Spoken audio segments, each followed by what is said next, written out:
Warning: this story contains extreme violence, slasher elements, and murder. I encourage you to listen to the entire story, and if you enjoy this type of content, please subscribe and press the bell icon to stay updated. The stench hit me first, the thick, nauseating rot of things long dead and forgotten, seeping into every breath like the sour tang of decay. But even that was better than the silence, the hollow absence of life that clung to the darkness around me. Down here, in the guts of the city, nothing felt human. Nothing but us, the unlucky few. I never saw him coming. None of us did. It started as a normal night, streetlights flickering over the cracked pavement, cars rushing by, oblivious. Then a hand, rough and cold as iron, closed over my mouth. Something sharp pierced the side of my neck. I blacked out. When I came to, I was deep in this hellhole, wrists bound with corroded chains, ankles scraped raw against rusted metal. There were others. Their faces pale, eyes wide and wild. We were nothing but prey. The maniac in the mask moved through the sludge like he belonged here, like the darkness fed off him. His mask, pale and featureless, seemed to leer down at us, catching the gleam of a far-off flickering light, maybe from a tunnel opening. His hands, calloused and thick, were stained red. He didn't speak, not once. He didn't have to. His presence was enough, commanding, suffocating. I remember the sound of the first scream. It echoed, stretching through the tunnels, carried on the foul air like a warning. But we were already past saving. He started with a girl. Blonde, fragile, barely able to stand. He dragged her to a corner where the filth was thickest, kneeling her before a pool of murky water. She begged, pleading in whimpers, barely audible. His hand gripped her head, shoving it down, forcing her face into the stagnant water. Her legs kicked out, splashing, but it was no use. She was drowning. Drowning in shit, blood, and whatever else was festering down here. When her body stopped moving, he yanked her out by her hair, letting her lifeless form slump against the sewer wall, like it was closing in, squeezing the air from our lungs. One by one, he took us, dragging us off into the shadows, where screams died just as fast as they came. I could hear bones cracking, the sound of skin being torn from muscle, the wet thuds of meat hitting stone. I was next. His breath was hot on my skin when he grabbed me, fingers digging into my arms. He pulled me deeper into the tunnel, away from the others, where the floor gave way to deeper filth, the sludge thick enough to suck at my legs. I slipped, falling face first into the muck. The metallic taste of blood, old and new, filled my mouth as I gasped for air. He pulled me up by my hair and slammed me against the wall. The pain exploded in my skull, a white-hot flash that made me dizzy, disoriented. He stepped back, pulling something from his belt, a long, jagged hook, caked with the grime of his past victims. I barely had time to scream before he drove it into my side, the metal ripping through flesh like paper. The pain was blinding, suffocating, every nerve on fire. I choked on the bile rising in my throat, my own blood spilling down my side, mixing with the filth beneath me, but he didn't stop. He never stopped. I heard the snap before I felt it. The hook had caught on my rib, and with a violent yank, he tore it free, pulling bone and sinew with it. My vision blurred. I thought I was going to pass out. But somehow, I stayed conscious. The pain kept me awake. Kept me alive. Run. A voice whispered from the darkness. Not his. Someone else. One of the others. I crawled through the muck, hands sinking into the filth, every movement agony. Behind me, I heard the wet slap of boots on stone, the maniac following, his breath heavy with excitement. He was playing with me, letting me think I could hang up at the ceiling, skin bloated and torn. I waded through them, their limbs brushing against me like they were reaching out, pulling me down with them. Every step felt heavier, like the blood-soaked ground was swallowing me whole. I wasn't alone anymore. A few others were there, survivors, if you could call us that. They looked like ghosts, pale, covered in grime and blood, eyes wide with the same terror I felt. We didn't speak. We couldn't. There was nothing left to say. We reached a dead end, a brick wall slick with moisture, stained with old blood. Trapped, behind us, I could hear him coming. His breathing. The slow, deliberate scrape of his hook against the stone, teasing us, savoring our fear. My heart raced, pounding against my chest like it was trying to escape before the rest of me could. Please. One of the others whispered. But it was no use. The maniac appeared from the shadows, his mask glowing in the dim light. He moved toward us, silent as ever, dragging his weapons behind him. I thought of the girl, the one he drowned, her last moments playing over and over in my mind. I didn't want to die like that. Not here. Not in this filth, but he wasn't done. Not yet. With a swift, brutal motion, he plunged the hook into the chest of the guy next to me, twisting it until I heard the sickening pop of his ribs cracking. The man gurgled, blood pouring from his mouth as he collapsed, twitching, into the sludge. I couldn't move. Couldn't think. My body was frozen in fear, waiting for the next strike. The last thing I saw was the glint of his blade, slick with blood, as he raised it above my head. Then, there was only darkness. In the sewers below, no one could hear us scream. I woke to the taste of blood. It coated my tongue, thick and metallic, and my head pounded like it was split open. My body felt heavier, more broken than a rank, festering stench that burned the inside of my nostrils. My vision swam as I blinked, trying to get my bearings. I was still in the darkness, surrounded by the sounds of dripping water and the distant groan of metal shifting somewhere deep in the tunnel system. Every breath heard, my ribs screaming with each inhale. I wasn't alone. The others were scattered around me, slumped against the cold, slick walls of the sewer. Some were dead, their bodies twisted in unnatural angles, heads slumped forward in grotesque silence. Others clung to life, their faces twisted in pain, their bodies shivering violently as the cold and infection began to creep in. I couldn't tell which of them was breathing and which were already gone, but there was no sign of him. Not yet. I pushed myself up, my limbs shaking from the effort. My side throbbed where the maniac had torn through me with that rusted hook. The wound was crusted over with dried blood and filth, but it hadn't healed. It was festering, oozing, and the pain was relentless. I pressed my hand against it, biting back a scream. I had to move. I had to get out. There was no sense of time down here. The blackness was suffocating, absolute. It felt like I'd been in these sewers for days, but for all I knew, it could have been hours. The only thing that was certain was that the maniac would come back. He always came back, and when he did, there'd be nothing left but pieces of us. I stumbled forward, wading through the filth, each step sending a sharp pain through my body. I didn't know where I was going. There were no markers, no signs, no indication that there was an exit anywhere nearby. Just endless tunnels, walls caked with grime and streaked with old blood.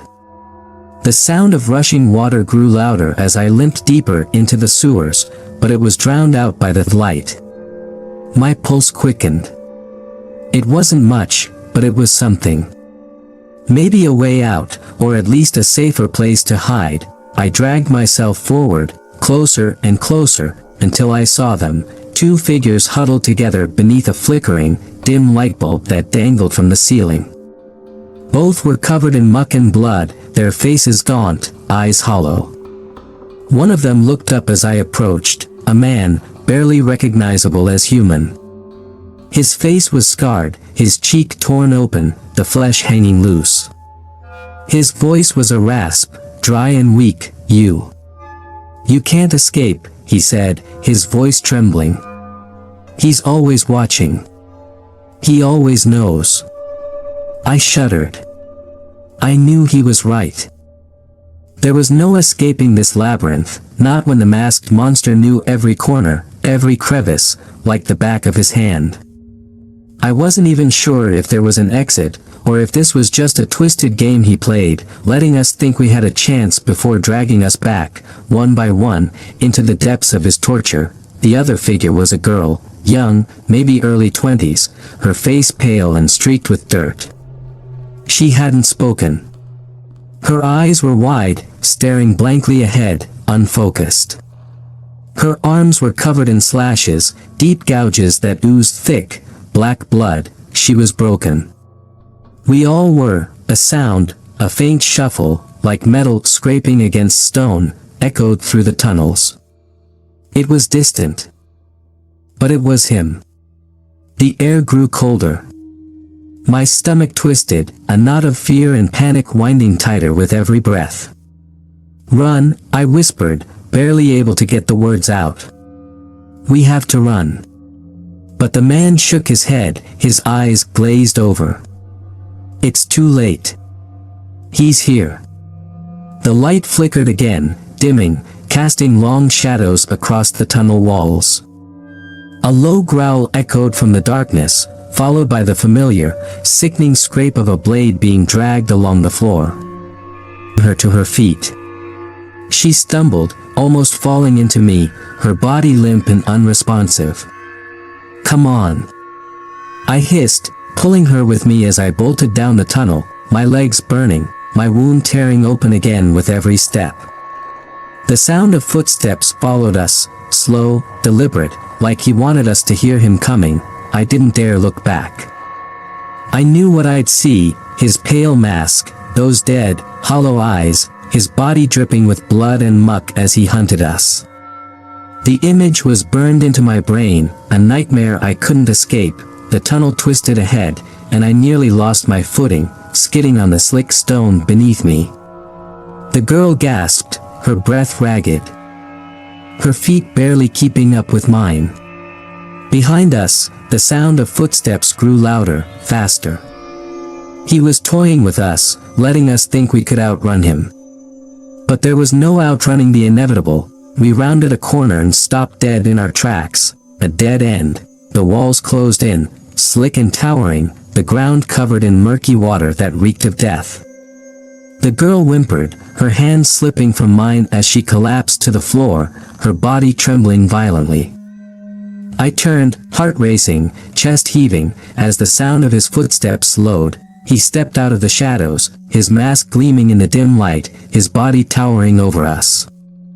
In one hand, he held his rusted hook, the other gripping a blade long enough to slice through bone in a single strike. His breathing was slow, methodical, the sound echoing through the narrow space. I backed up until my spine hit the cold, wet wall. There was nowhere left to go. "Nowhere to hide, please," I muttered, my voice barely above a whisper. My body was shaking, adrenaline and terror flooding my veins. "Please." The maniac tilted his head, as if considering my words. Then, without a sound, he lunged. The blade came down, swift and precise, cut the edge grazing my shoulder, drawing blood. Pain flared, but I didn't have time to scream. He was on me again, the hook swinging toward my side. I dodged, but not fast enough. The hook caught my flesh, ripping through the muscle, tearing me open. I collapsed to the ground, screaming, clutching the wound as blood poured from me, staining the filthy water beneath me. The girl's screams echoed in the tunnel, a high-pitched wail of terror. The last thing I saw before the darkness swallowed me whole was his mask, pale and grinning, as he raised the blade once more. There was no escape from the sewers. When the darkness lifted, the pain rushed back like a flood, dragging me out of unconsciousness. My body screamed with every shallow breath. The wound on my side was a deep, gaping hole, oozing blood into the foul water beneath me. Every part of me ached, throbbed, but I was still alive. I shouldn't have been, but I was. I opened my eyes to the dim glow of the sewers. Everything was blurred, my vision swimming through the thick haze of pain and fear. The girl. Where was she? I forced myself to sit up, gasping, my fingers trembling as I clutched the torn flesh at my side. I looked around. The tunnel was empty except for the dead. The girl's body lay crumpled in the corner, her neck bent at an impossible angle. Eyes wide open, reflecting the dim light overhead. Her throat was slit, a jagged gash that stretched ear to ear. She hadn't even had time to scream. The maniac had left us here, left me alive. Why? He wanted to drag this out. He wanted me to suffer, to bleed, to feel every second of the terror he fed on. I was nothing more than entertainment in his twisted game, just another rat trapped in his labyrinth. I wanted to scream, to curse him, but all I could manage was a weak cough that sent beneath me, useless from exhaustion and blood loss. The sewer floor squelched under my weight as I collapsed again, my hands slipping in the filth. My head swam, my heart pounding as if it wanted to burst from my chest. I couldn't stay here. I wouldn't die like this. I crawled, dragging my broken body through the muck, each movement sending waves of agony through me. My vision blurred again, but I forced myself to focus. There had to be a way out. There had to be. Time felt meaningless down here. I didn't know how long I crawled, how many times I nearly blacked out from the pain. Every breath was a battle, every heartbeat a reminder that I was still alive. But as I pulled myself around a corner, I saw something that made my heart leap. Ahead of me, the tunnel split, the walls opening up into a larger chamber. The water flowed faster here, clearer, almost clean. Above, through a gap in the ceiling, I could see a faint light, daylight, streaming down from somewhere far above. It was so distant, so faint, but it was there. A way out. I could hear my own breath, ragged and shallow, as I stared up at the tiny shaft of light. Freedom. It was right there. I just had to reach it, but I wasn't alone. From the shadows of the chamber, something shifted. My heart sank as I heard the familiar, deliberate sound of metal scraping against stone. The maniac was near, watching. Waiting, my body tensed, and the raw, animalistic urge to survive kicked in. I couldn't crawl anymore, not with him this close. I had to move. I had to run. I gritted my teeth, forcing myself to stand, ignoring the searing pain that ripped through my side. I stumbled forward, my legs barely supporting me as I limped toward the chamber. Every step felt like 1,000 knives stabbing into my flesh, but I kept moving. The sound of his footsteps followed me, closing the distance. He was patient, methodical. The chamber was larger than I'd thought, the ceiling stretching up high, the walls slick with mold and grime. The water rushed past me, cleaner now, flowing toward a narrow grate at the far end of the room. Above me, the light beckoned, taunting me with its promise of freedom, but there was no ladder, no way to climb. I was trapped. I turned, my back pressed against the slimy wall, as the maniac stepped into the chamber. His mask gleamed in the dim light, that same blank, expressionless face staring back at me. In one hand, he held his rusted hook, the other gripping a long, curved blade that dripped with fresh blood, her blood. His presence was suffocating, filling the chamber with an oppressive weight that made it hard to breathe. My mind raced, but I couldn't think. There was no time to think. I had to act, had to do something. The maniac tilted his head, watching me with cold detachment, as if waiting for me to make my move. I could see the faintest hint of amusement in the way he stood, the way his shoulders tensed in anticipation. He wanted me to fight. He wanted me to try. I glanced around, my eyes darting to the rushing water below the grate. If I could make it through the water, if I could slip through the narrow opening before he caught me, maybe. Just maybe, with a burst of desperation, I lunged toward the water. Pain shot through my side as I hit the cold, rushing current, my body sliding toward the grate. The current was strong, pulling me faster than I could swim, but I didn't care. I could hear him behind me, the sound of his boots splashing in the water, his blade scraping along the stone. He was close, so close, the grate loomed ahead, but the gap was narrow, too narrow for me to fit through.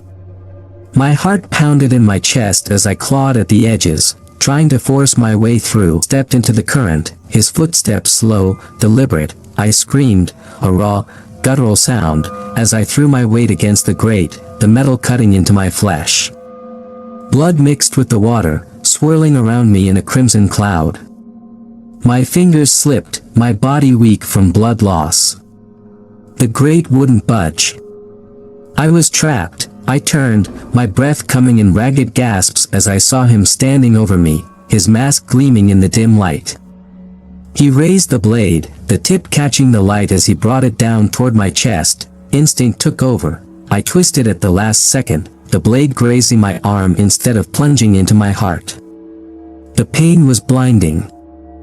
But I used it, grabbing the rusted grate with both hands, pulling myself through the gap just enough to get my head and shoulders clear. I was halfway through when I felt the hook. It sank into my leg, the rusted metal biting deep into muscle and bone. The force of it pulled me back, my body slamming against the grate with a sickening thud. I screamed, thrashing, trying to pull myself free, but the hook held fast, the jagged edges ripping deeper with every movement. He yanked. The pain was indescribable, a white-hot explosion of agony that tore through my body. My leg twisted, bones snapping under the force, as the hook dragged me back toward him. Blood poured from the wound, pooling in the water around us. Turning it a deep, dark red, I could see the light above, so close, but it was slipping away. I screamed again, my hands clawing at the stone, but it was no use. He was pulling me back into the darkness, and there, in the sewers below, no one could hear my screams. The pain was all-consuming.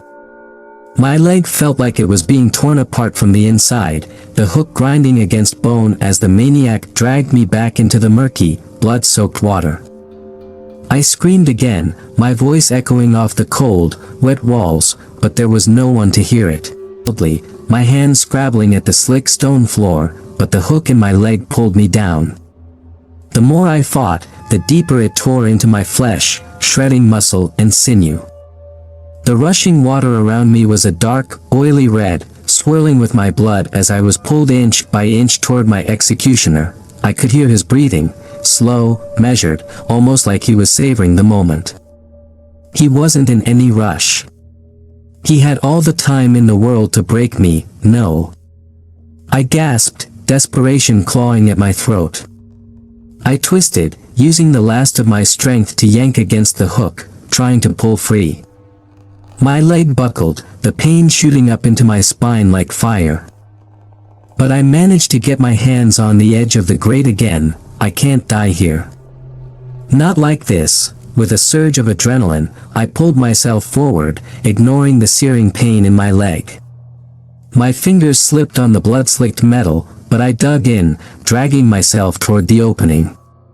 The hook tore free with a sickening rip, sending a fresh wave of agony through me. I bit down hard on my lip to keep from screaming again, tasting blood. The maniac didn't react. He just stood there, watching, like he was studying me. I couldn't see his eyes through the mask, but I could feel his gaze, cold and detached, as though he was dissecting me with his mind long before he did it with his tools. I pulled myself through the gap in the grate, my body collapsing onto the other side. My leg was useless, a mangled mess of torn flesh and shattered bone, but I was free, at least for now. I forced myself to crawl forward, dragging my body through the narrow tunnel. Every inch felt like a mile, my body screaming with every movement.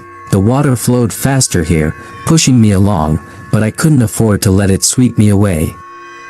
I needed to control it, guide myself toward whatever exit might move. His boots splashed in the shallow water, the sound slow, methodical. He wasn't rushing. He knew there was no escape. I was bleeding out, my strength fading with every heartbeat. The sound of the hook scraping against the stone followed me, that horrible, grating noise that would haunt me long after this, if there was an after. I crawled faster, the tunnel walls narrowing, the space getting tighter as I pushed through. My vision blurred, my head swimming with a mix of pain and exhaustion, but I had to keep moving.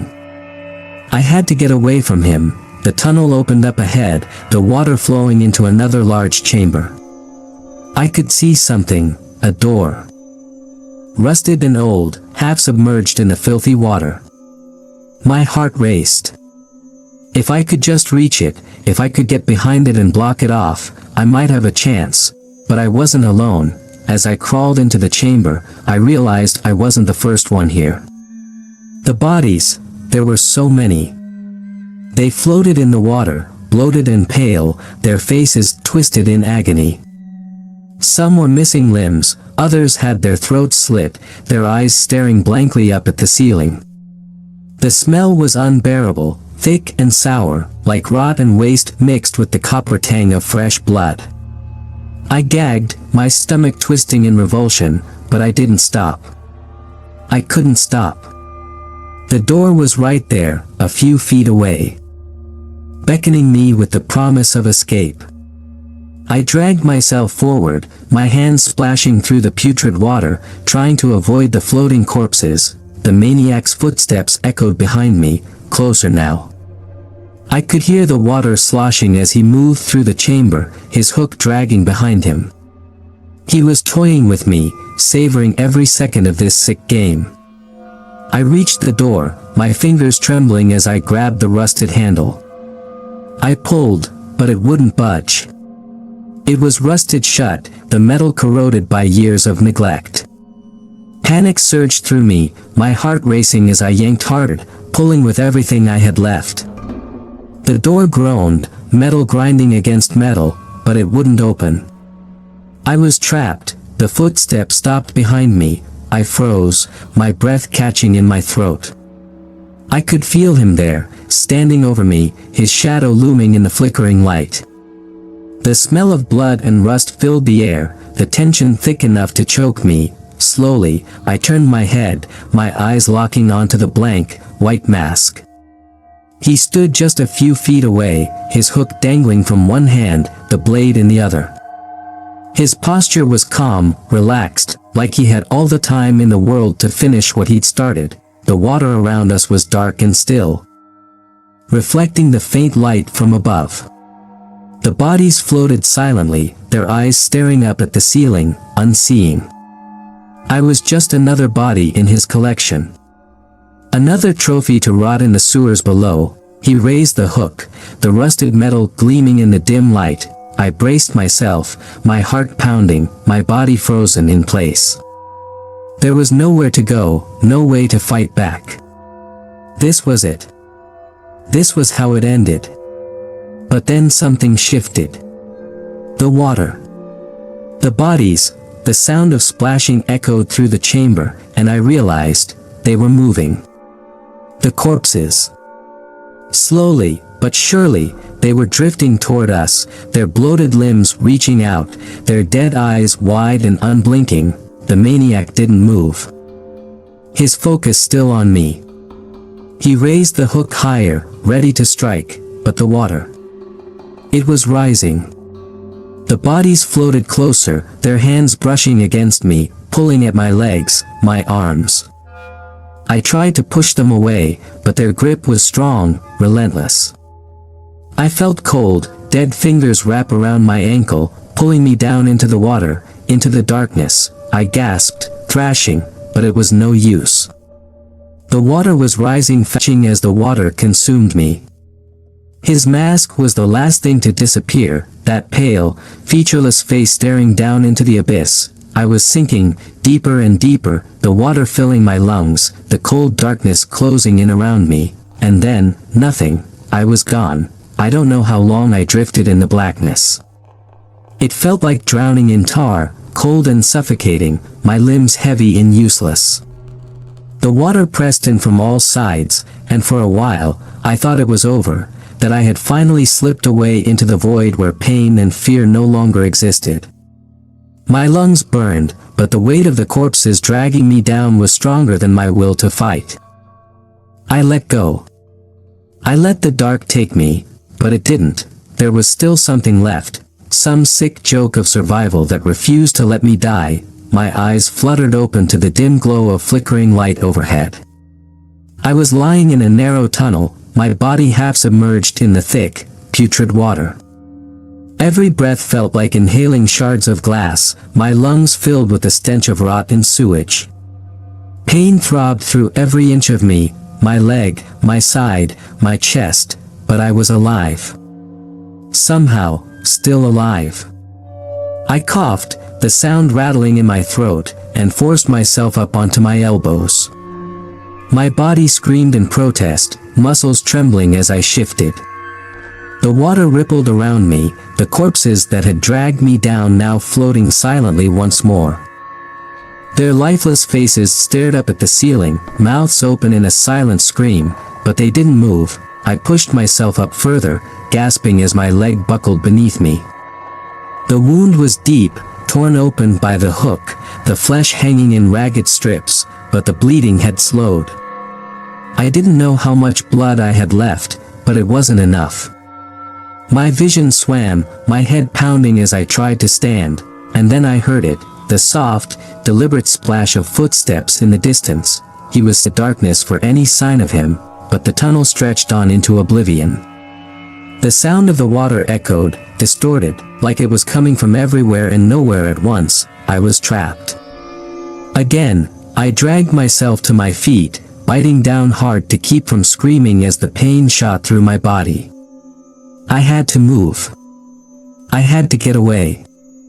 There was no time to think, only to survive. My hands pressed against the slimy wall for balance as I staggered forward, wading through the shallow water. Each step was agony, but the fear drove me onward, my heart racing in my chest. The tunnel curved ahead, and I rounded the corner, gasping for breath, expecting to see him standing there, waiting. But the passage was empty, just more darkness and the sickening smell of decay. The water lapped at my ankles, growing deeper as I pressed on, but the footsteps behind me never stopped. They were closer now, slow and methodical, the sound of metal scraping against stone driving me mad. I stumbled forward, half blind with pain and exhaustion, until I saw it, another door. But this one was different. It wasn't rusted, wasn't broken. It looked almost new, a heavy steel hatch embedded in the wall, with a thick will lock sealing it shut. Hope surged through me. With a cry, I threw myself at the hatch, twisting the wheel with all the strength I had left. My hands slipped on the slick metal, my fingers raw and bloody, but I didn't care. I couldn't care. The footsteps were so close now, the sound of the hook scraping louder, louder, like it was right behind me. Finally, the wheel gave a loud creak and began to turn. The door groaned as it shifted, the heavy steel grinding open. I shoved it with my shoulder, almost collapsing with relief as it swung inward. Beyond the door, I could see a narrow stairwell leading up, battling it shut behind me with all my weight. The wheel lock clicked into place, sealing me in. I collapsed against the door, gasping for air, my body trembling from exhaustion. For a moment, I allowed myself to believe it was over, that I'd escaped, but then, through the thick steel, I heard it, the sound of footsteps, slow and deliberate, stopping just outside the door. My breath caught in my throat as I listened, my heart pounding in my ears. There was a soft creak, the sound of the hook tapping lightly against the door. He was there, just inches away from me, separated by nothing but a few inches of metal. I held my breath, waiting, praying that he would give up, that he would turn and walk away. But the silence that followed was worse than the sound. It was the kind of silence that fills your lungs with dread, that tells you this isn't over. That it will never be over. The tap of the hook came again, softer this time, almost playful, and then, nothing. I waited, my heart racing, my hands gripping the cold metal door. The footsteps didn't come back. The hook was gone. But I knew he wasn't. I pushed myself up, my leg barely supporting me, and looked at the stairwell ahead. The light was brighter now, almost blinding, and I could hear the faint hum of machinery above. An exit. It had to be. I took a step forward, my body aching with every movement. The air in the stairwell was colder. Cleaner, like I was getting closer to the surface. I should have felt relieved, but the dread lingered, gnawing at my insides like a sickness. As I climbed the stairs, the light grew brighter. My pulse quickened. I could hear faint sounds above me, voices, maybe, or the distant roar of traffic, freedom. But as I reached the top of the stairs open, just a crack. Beyond it, I could see the outline of the city streets, the dim glow of streetlights cutting through the fog. I could almost taste the fresh air, but there was something else, the faintest trace of movement in the shadows beyond the door. The flicker of something pale, something familiar. My heart skipped a beat. I stepped closer, my breath catching in my throat as the figure in the shadows moved. The door creaked, opening wider, revealing the familiar, white mask. He was waiting, he had been waiting. The entire time, I froze, my mind spinning, unable to process what I was seeing. How? How could he be here? I had locked him out. I had escaped, but I hadn't. He was always one step ahead. Always watching. Always waiting. The figure tilted its head, the pale mask gleaming in the faint light. He didn't move, didn't lunge. He didn't need to. The message was clear. There was no escape from the sewers. I took a step back, my hands shaking, my heart racing. The door to the city, so close, so achingly close, beckoned me forward. But the mask in the shadows held me in place. This was it. The game would never end.